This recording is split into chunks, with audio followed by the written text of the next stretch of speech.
आप जानते होंगे कि भारत में मैन्युफैक्चरिंग की रफ्तार बढ़ चुकी है, जिसमें भारत कई रिकॉर्ड बनाता हुआ नजर आ रहा है। लेकिन कुछ जगहों पर भारत अभी भी इंपोर्ट के सहारे है, जिसमें से खास तौर पर रेल के पहियों और कार्गो कंटेनर्स के ऊपर, क्योंकि जब से यूक्रेन युद्ध का आगाज हुआ है, भारत के रेल पहियों की सप्लाई पूरी तरह से बाधित हो चली है। साथ ही साथ कंटेनर का भी संकट ठीक उसी समय आया है और इसमें ना चाहते हुए भी भारत को ये सब चीन से आयात करना पड़ रहा है, क्योंकि अभी हाल ही में भारतीय रेलवे ने एक बड़ा ऑर्डर रेल पहियों को लेकर चीन को दिया था। वहीं कंटेनर के लिए भी चीन का दरवाजा खटखटाया गया था। लेकिन अभी की बात करें तो ये सारे समीकरण बदल चुके हैं। जहां कंटेनर की बात है तो भारत ने उसका तोड़ निकालते हुए और घरेलू विनिर्माण क्षमता को बढ़ाने और शिपिंग ग्रेड कंटेनर के लिए चीन पर से निर्भरता कम करने के लिए भारत सरकार कथित तौर पर एक नई प्रोडक्शन लिंक इंसेंटिव योजना यानी कि PLI तैयार कर रही है, जिसमें कंटेनर का जो बड़ा संकट है उस पर भारत जल्दी निजात पाता हुआ दिखाई देगा। वहीं बात की जाए रेल पहियों की तो भारत उसमें भी एक कदम आगे निकलते हुए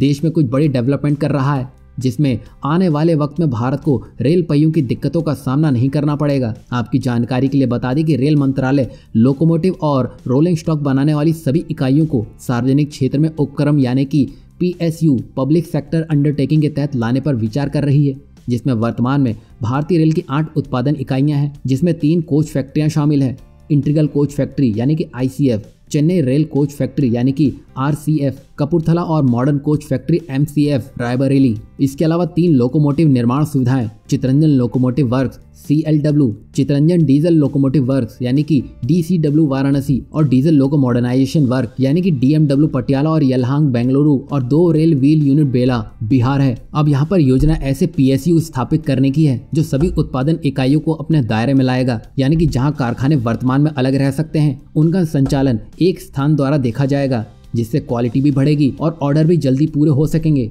और भारत अपनी जरूरत तो पूरी कर ही सकेगा। साथ ही साथ भारत रेल पहियों के क्षेत्र में एक बड़ा निर्यातक बनकर भी सामने आएगा, क्योंकि भारत में क्षमता है पर भारत उसका इस्तेमाल सही से नहीं कर पा रहा था। लेकिन अभी माहौल बना है और भारत ने उसका सही उपयोग किया है, जो जाहिर सी बात है भारत की निर्भरता चीन और यूक्रेन पर से समाप्त करने में बड़ी भूमिका निभाएगा।